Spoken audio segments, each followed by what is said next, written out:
Third chapter of the book of Mishlei begins again, Bini, my son, my child, the everyman, the son of Shlomo. Torati al tishkach u'mitzvotai yitzor libecha. Don't forget my teaching. Torah means the teaching. And don't let the commandments leave your heart. Really, heart here it says lave, but really lave is much more of a mind. It's intellectual or the thought faculty, what we would call the brain. So let these things remain with you. And why? Because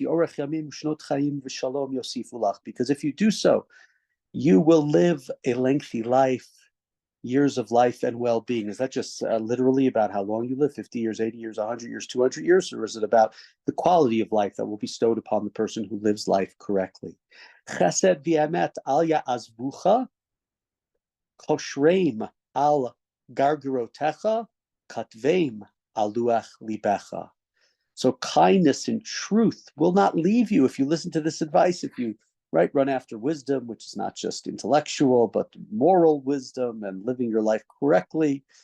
They will not leave you. They're with you. They'll be like next to your throat.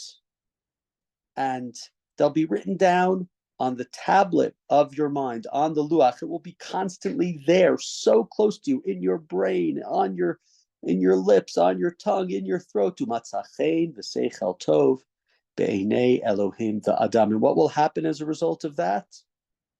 You will find favor. You will be approved. You will be, in a sense, loved, appreciated in the eyes of God and man. Important here to think about, right? We talked about this. Right, we have the word Torah here. We've talked about the wisdom here. It's related to God, but it's really much more moral education, decent behavior, equity, kindness, valor. This is not just the performance of mitzvot. That is not to say taking something away from the performance of mitzvot and their significance and importance, but just because you put on a tefillin or you don't drive on Shabbat doesn't mean you're going to be matzachein v'seichel tov b'nei Elohim v'adam. That's not necessarily going to help you find favor and approval in the eyes of all man, of all humanity. And so here it seems the term Torah teaching is not the small, not that there's anything small about the 5 books of Moses and the 613 commandments in our tradition, but it's larger than just that. It's about the entire way we live our lives, much like the chokhmah that has to be on the streets. Now we'll see that comes important because there's going to be one of the more well-known verses about Torah later on in this chapter.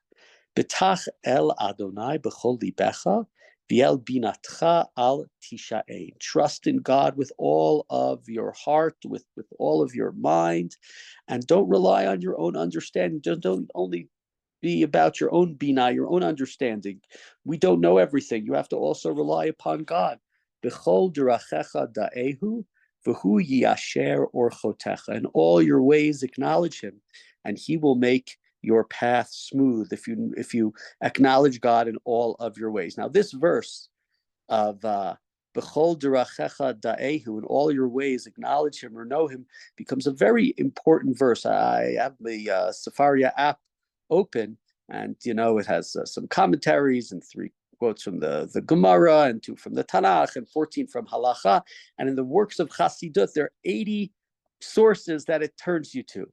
And the reason is that this phrase became very important for the Hasidic masters as an understanding of the way of worshiping God is not just the study of Torah, it's not just tefillah, it's not just ritual mitzvot, but b'chol derachecha da'ehu, anything that you are doing, you can come to acknowledge and bring God into it. You can be painting the fence, and it could be just an act where you're painting, or it can be somehow you're painting and what you're doing is bringing you closer to God. And the way what do you do with your free time? What books do you read? What in every single aspect of our lives, we can bring God into those aspects. We don't just confront and meet God in the synagogue, in the Beit Knesset, in the study hall, in the Beit Midrash.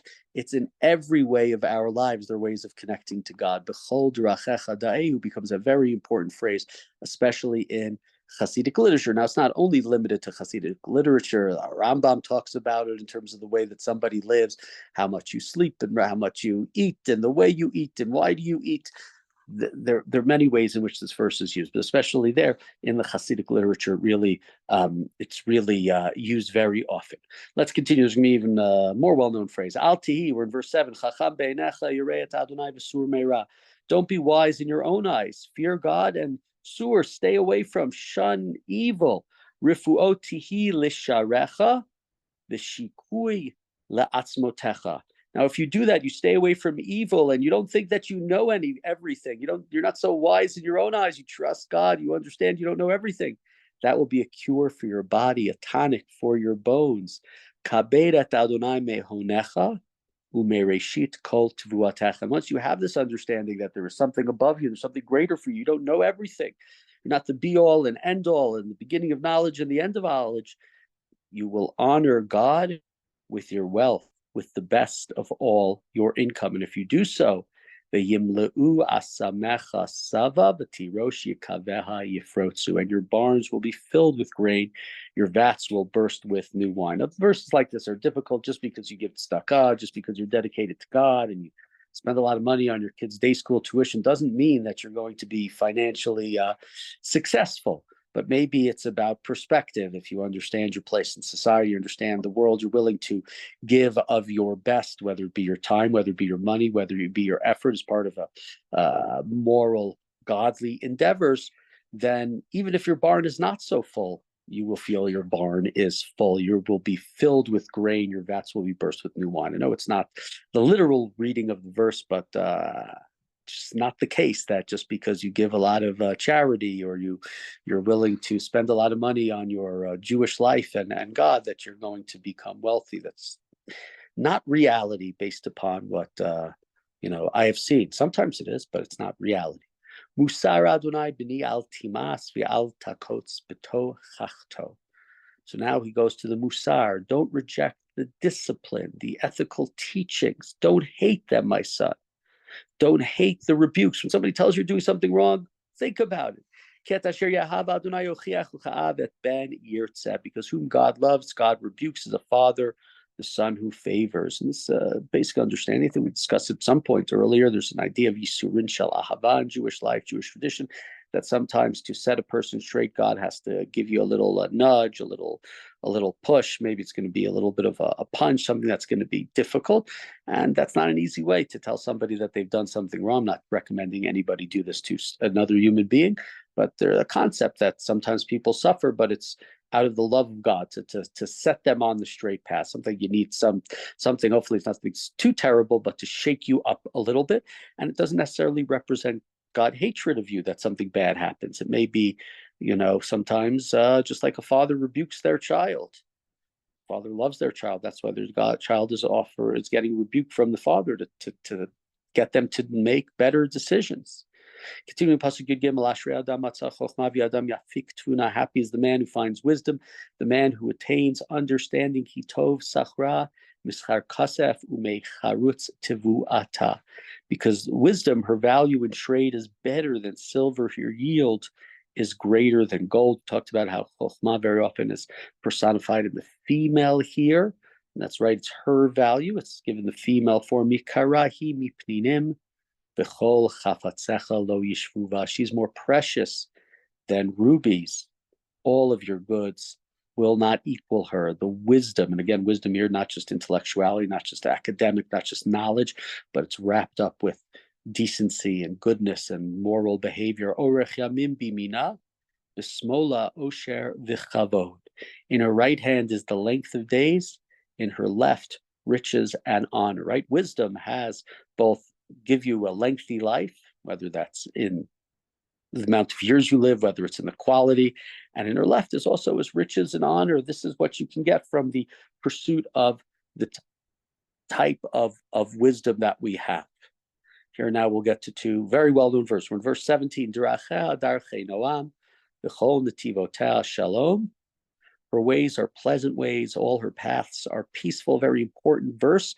It's a verse that's used by halachic, by rabbis at times in paskening halacha and in the general direction of halacha. Judaism shouldn't be difficult. Shouldn't be, we can have demands and we can have obligations and we have requirements, but they shouldn't be severe. It's deracha, it's supposed to be darchei noam. They're supposed to be pleasant. They're supposed to be peaceful. That's what they're supposed to lead to. Your law, the way you approach Jewish law, the way you approach as a posek, as a decider of Jewish law, shouldn't be one that's all about difficulty. It's sort of the Shammai Hillel, without getting into the details and oversimplifying, but the Shammai Hillel distinction. Hillel much more severe, much more wants the world to be like a Shammai, wants the world to be a heaven, an ideal situation, and Hillel, who understood the human condition, understood that we're not perfect, and understood that the world is not perfect, and understood that law has to be accommodating, has to be peaceful, has to be pleasant. And now the most well-known verse in this chapter, Eitz Chaim hi lamachazikim ba v'tomcheha me'ushar. She is the tree of life to those who grasp her, and whoever hold her is happy. What is this tree? This is the tree of wisdom. Now, it's interesting just to think about for a moment, right? We know when we think about a tree, we think about Gan Eden. There were a couple of trees. There was the Eitz HaChayim, there was the Eitz HaDa'at, right? There was the tree of knowledge, there was the tree of life. Here, right? And you might think in a reading of the back of Breshit, right? Adam and Chava, they ate from the tree of knowledge, which they weren't supposed to. And as a result, they were banished from the garden. They wouldn't live forever in the story. But here, these two things are conflated. They're together. The Eitz HaChayim, the tree of life. What is on the tree of life in Mishlei? It's wisdom. That's what you're grabbing. It is the Chokhmah, which is wrapped up in ethical behavior. But here, right, it's not the pursuit of knowledge and of moral education and decency and kindness and staying away from the bad. Those things are not opposed to life. Life and wisdom come together in this chapter. And right, if we look back a couple of verses, not that it's the only word that's almost used, but right, verse 13, which sort of starts this mini section in this chapter, says, Ashrei Adam matzah chokhmah, right? The Adam yafik tvuna. Who is it specifically? It could have said Ish, but it says Adam, right? So it's hard not to think about the beginning of the Torah with those ideas. Continue in verse 19. Adonai b'chokhmah yasar haaretz konein shamayim b'tvuna. You see, we're back in creation. The Lord founded the earth by wisdom. He established the heavens by understanding. Wisdom, knowledge is not bad. B'da'ato tehomot nivka'u ushechakim yirafu tau. Through his knowledge, the depths burst apart in the skies. Right, distilled dew beneath. Al yaluzu me'enecha nitzor tushia u'mizima. My son, don't lose sight of them. Hold on, right, to the resourcefulness. Hold on to the foresight. Think about what God did there, and therefore you too should be looking for this knowledge. V'yu chayim lenafshecha v'chein legargarotecha. And they will animate your life. They will animate your spirit. And they will be there, will be like grace on your throat, meaning will be in your throat will be this constant knowledge, this constant search for God, this constant relationship with Torah, with education, and with decency. As in verse 23, Telech lavetach drachecha v'raglecha lo tigof. Then you will go in your way securely, and you will not injure your feet. Im tishkav lo tifchad v'shachavta be'arva shinatecha. When you lie down, you won't be afraid. When you lie down in your sleep, you'll sleep a good, nice 8 hours. Al tira mipachad pitom umisaot rishaim kitavo. Yes, I'm not a full Chabadnik because I don't know the verse as well. Don't be scared of sudden terror from pitom, or the disaster that comes upon the wicked, right? You won't be waking up in the middle of the night in a cold sweat because you think you're being attacked, because you will have reached a place in your life where you're not scared. Ki Adonai yeh bichs lecha v'chislecha v'shamar raglecha milach ked. Because God will right, you will, because you trust in God, God will make sure that you are not caught. Al timna tov mi ba'ala biyot la'el yodcha la'aso. Don't withhold good from one who deserves it when you have the power to do it for him. Veering a little bit, Al Tomar l'reyecha lech vashuv u'machar etein v'yeshitach. Don't say to somebody else, right? You have the chance to do a mitzvah. Don't say, come back tomorrow, I'll give it to you when you have it. If you have money to spare, if you have something, you have a meal for them to eat, don't tell them to come back tomorrow.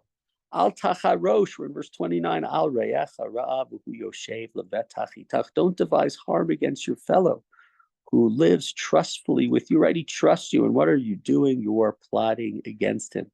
Al tarivim adam chinam imlo gimalcha ra'ah. Don't quarrel with a man for no cause when he has done you no harm. Al tikane beish chamas v'al tivchar b'chol dirachav. Don't envy people who are Hamas, who are lawless, who are evil, who are problematic. Don't choose, don't follow any of his paths. Because that man who is a toeva, is an abomination, that man who is full of trickery and lies and deceit, he's a toeva, is an abomination to God. Right? What do you have to do? Yesharim, those who are straight, those who are decent, those who are good, those are the people you have to be with. Those are the people whose secrets, whose ways you need to understand. The curse of God is on the house of the wicked, but God blesses the righteous. God scoffs the scoffers, but to the anavim, to the lowly, to the poor, to the humble, that's who God is graceful towards. Kavod chachamim yinchalu, uchselim merim kalon. The wise will obtain honor, but those who are dull, those who are fools, those who are not looking for wisdom, their portion will be one of disgrace, not one of honor. So again, in a chapter where in the end we go back to some of the things we had in the first couple of chapters, this idea of staying away from the wicked, staying away from the evil, right? The sur meira aspect, but really a chapter with that is in many ways telling us that we can worship God and we can be close to God, and the attainment of knowledge is not a bad thing, and that has to be front and center in your life. And if you attain that knowledge and you understand that, you can worship God in all sorts of different ways. And anything that we do, in the way you walk, in the way you talk, in the way you dress, everything that you can do is part of that.